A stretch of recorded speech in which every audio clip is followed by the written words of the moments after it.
अच्छा जी, नंबर 1 पे जो चीज़ है वो है आपका सोशल इंश्योरेंस नंबर। नंबर 2 पे जो चीज़ है वो है हेल्थ बेनिफिट। हेल्थ बेनिफिट जो है वो इनको आइडिया नहीं होता कि हमें क्या करना चाहिए क्या नहीं करना चाहिए। अच्छा, नंबर 4 पे जो चीज़ है वो है opening a Canadian bank account. पांचवी इंपॉर्टेंट चीज़ ये है कि आपने जैसे ही कनाडा लैंड किया। जी अस्सलाम वालेकुम, नमस्ते, Sat Sri Akal, welcome back to my YouTube channel. मेरा नाम है जवाद और मैं आपसे मुखातिब हूं कैलगरी अल्बर्टा से। उम्मीद करता हूँ आप सब खैरियत से होंगे, खुश होंगे। अच्छा जी, कैनेडियन इमिग्रेशन के हवाले से different immigration programs and updates हम शेयर करते रहते हैं अपने चैनल के थ्रू। आज की वीडियो एक और इंपॉर्टेंट वीडियो है। अगर आप कनाडा लैंड करने वाले हैं in the near future as an international student on a work permit और एज अ परमानेंट रेजिडेंट, कौन सी ऐसी चीज़ें जो आपने कंप्लीट करनी है लैंडिंग के फौरन बाद। ठीक है, मुझे तकरीबन 6 साल हो गए। मैंने देखा कुछ लोग जब आते हैं यहाँ पर on as an international student या वर्क परमिट या पीआर पर, उनको कुछ चीज़ों की अवेयरनेस होती है, कुछ चीज़ों का पता नहीं होता। तो मेरी कोशिश ये है जी 2024-25 में अगर आप आ रहे हैं कनाडा, कौन सी ऐसी चीज़ें जो आपने फॉरेन लैंडिंग के बाद कंप्लीट करनी है, जस्ट टू बी श्योर्ड कि अगर आप किसी बेनिफिट के इंटाइटल्ड हैं वो आपको मिले। कौन कौन सी ऐसी चीज़ें जो आपने फॉरन करनी है अप्लाई, जिसमें कोई डिले नहीं करना है। तो मेक श्योर अगर इस वीडियो को स्टार्ट से एंड तक देखें, चैनल पर नए तो make sure you go and subscribe to my channel.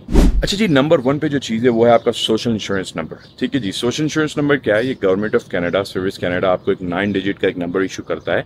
अगर आप पीआर पे आए तो आपको परमानेंट सिन नंबर मिलता है। अगर आप इंटरनेशनल स्टूडेंट हैं या फिर आप वर्क परमिट पे हैं तो आपको टेम्पररी सोशल इंश्योरेंस नंबर मिलता है या टीटीएन मिलता है। तो वो फिर आपका जो जब आप परमानेंट हो जाते हैं फिर चेंज हो जाता है। अगर आप पीआर लेकर आए तो आपको फिर एक परमानेंट सिन नंबर मिलता है। अच्छा, इससे होता ये है जी, परमानेंट सिन नंबर से या सोशल इंश्योरेंस नंबर से आपको अगर यहाँ बेनिफिट्स अप्लाई करने हैं, फॉर एग्जांपल आपने यहाँ पर कनाडा चाइल्ड बेनिफिट अप्लाई करना है या जीएसटी एचएसटी अप्लाई करना है, तो आपको सोशल इंश्योरेंस नंबर चाहिए।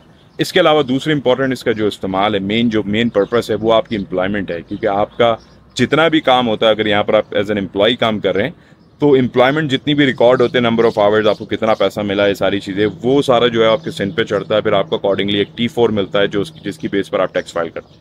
तो ये सबसे इंपॉर्टेंट चीज़ है। आप स्टूडेंट आ रहे हैं, वर्कर हैं, टेम्प्रेरी फॉरेन वर्कर हैं या परमानेंट रेजिडेंट, आपको सोशल इंश्योरेंस नंबर फॉरन अप्लाई करना है। भले आपने एम्प्लॉयमेंट नहीं करनी है, कुछ भी नहीं करना है, बट आपने सिन लेना है क्योंकि कोई बेनिफिट्स के लिए चाहिए।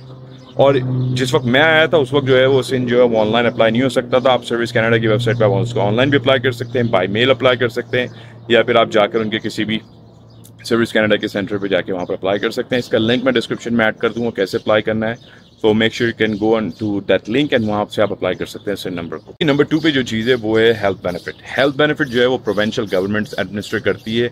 अगर आप एज इंटरनेशनल स्टूडेंट हैं, टेम्प्रेरी फॉरेन वर्कर हैं या फिर आप एज एन परमानेंट रेजिडेंट आ रहे हैं, सो हर प्रोविंस की अलग अलग रिक्वायरमेंट है। फॉर एग्जाम्पल अगर आप अल्बर्टा में लैंड करें तो अल्बर्टा की आप वेबसाइट पर जाके, मैं उसका लिंक भी डिस्क्रिप्शन में ऐड कर दूंगा, यूजली आप रजिस्ट्री पे जाते हैं और वहाँ पर जाकर जो है वो अल्बर्टा हेल्थ बेनिफिट को अप्लाई करते हैं।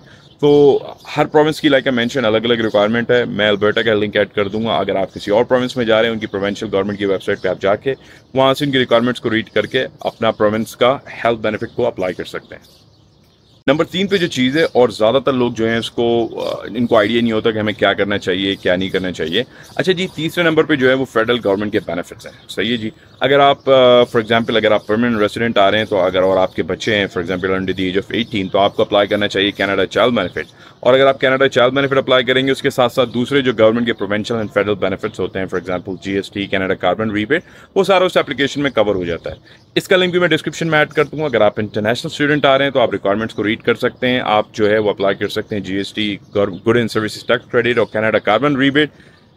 दोनों के थोड़े प्रोसेस अलग हैं। चाइल्ड बेनिफिट की एप्लीकेशन अलग है। अगर आप for example as an international student आ रहे हैं तो आपने RC 141 जो एक गवर्नमेंट ऑफ कनाडा का फॉर्म है, उसका लिंक भी मैं डिस्क्रिप्शन में ऐड कर दूंगा। उसको फिल करके आपने अपने टैक्स सेंटर को भेजना है, वहाँ से आपके बेनिफिट की कैलकुलेशन स्टार्ट हो जाएगी फिर GST and Canada carbon rebate. Child benefit का प्रोसेस अलग है, उसका लिंक भी मैं डिस्क्रिप्शन में ऐड कर दूंगा।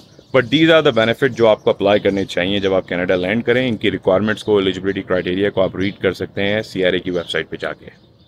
नंबर 4 पे जो चीज़ है वो है opening a Canadian bank account. Bank account जो है वो सैकड़ों बैंक हैं यहाँ कनाडा के अंदर, आपकी मर्जी आप जिसके साथ जाएं अपना बैंक अकाउंट खोलें। Based on my own personal experience बड़ी एक छोटी सी आपके साथ एडवाइस शेयर करता हूँ, क्योंकि जब आप नए आते हैं कनाडा में तो थोड़ा सा इंसान जो है फाइनेंशियली स्ट्रगल करता है। नया कंट्री होता है, आप कुछ पैसे लेकर आ रहे होते हैं और जॉब में बड़े मसले मसाइल होते हैं, तो कोशिश ये होती है कि इंसान थोड़ी बचत कर ले, सेविंग कर ले। तो बैंक अकाउंट के हिसाब से मैं ये मशवरा दूंगा, आपके पास डिफरेंट बैंक अकाउंट्स हैं। यूजली जितने भी बैंक अकाउंट्स हैं वो फ़ी चार्ज करते हैं मंथली $10 से $15। अगर आप एज एन फॉरेन वर्कर हैं, एज ए PR हैं, तो $10 से $15 आप मंथली फ़ीस पे करते हैं।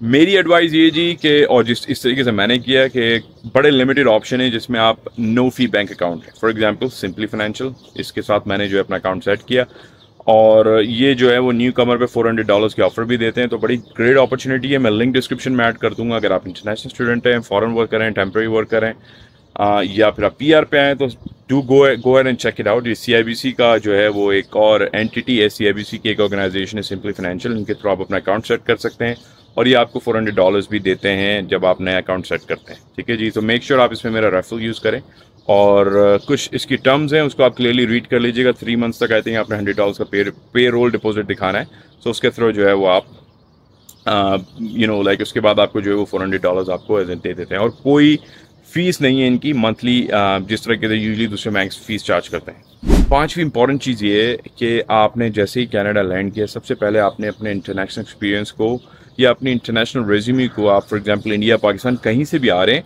आपने उस रेज्यूमे को कैनेडियन फॉर्मेट में रीबिल्ड करना है या रीस्ट्रक्चर करना है। उसके हवाले से डिफरेंट वेबसाइट्स हैं, कुछ इंपॉर्टेंट जो हेल्पफुल लिंक्स है मैं डिस्क्रिप्शन में ऐड कर दूंगा, ताकि आप उसको फॉलो करके अपनी रेज्यूमे को कैनेडियन स्टैंडर्ड्स के हिसाब से रीबिल्ड कर लें। ठीक है जी, before you apply for any employment here in Canada. ठीक है जी। अच्छा, एम्प्लॉयमेंट अप्लाई करने के लिए आपके डिफरेंट ऑप्शन हैं। अगर आप गवर्नमेंट सेक्टर में अप्लाई करना चाहते हैं तो हर प्रोविंस की अपनी वेबसाइट होती है। प्रोविंशियल गवर्नमेंट की जॉब्स अलग होती हैं, फेडरल गवर्नमेंट की अलग होती है, म्यूनसिपल लेवल पे, जो सिटी लेवल पे फॉर एग्जांपल जॉब्स अलग होती हैं। लेट्स से मैं जहाँ कैलगरी में हूँ, सो सिटी ऑफ कैलगरी की वेबसाइट पे अगर आप हैं कैलगरी में, सिटी ऑफ कैलगरी की वेबसाइट पे जाकर आप डिफरेंट जॉब्स अप्लाई कर सकते हैं। इसके साथ साथ प्रोविंशियल गवर्नमेंट ऑफ अल्बर्टा की जॉब्स अलग हैं, फेडरल गवर्नमेंट की जॉब्स अलग होती हैं। तो ये सारी जो मेन लिंक्स है ये मैं डिस्क्रिप्शन में ऐड कर दूंगा, इनको फॉलो करके आप जॉब्स अप्लाई कर सकते हैं। उम्मीद करता हूँ आपको ये वीडियो समझ में आई होगी। ये 5 चीज़ें मेरे हिसाब से बड़ी इंपॉर्टेंट है, और आप जैसे ही लैंड करें आपको ये सब चीज़ें फ़ौरन कंप्लीट करनी चाहिए। कोई सवाल हो, कोई कंसर्न हो, just leave it in the comment section. अपना बहुत ख्याल रखिएगा, मिलते हैं आपसे नेक्स्ट वीडियो में बहुत जल्द। Thank you very much for watching, take care, bye bye.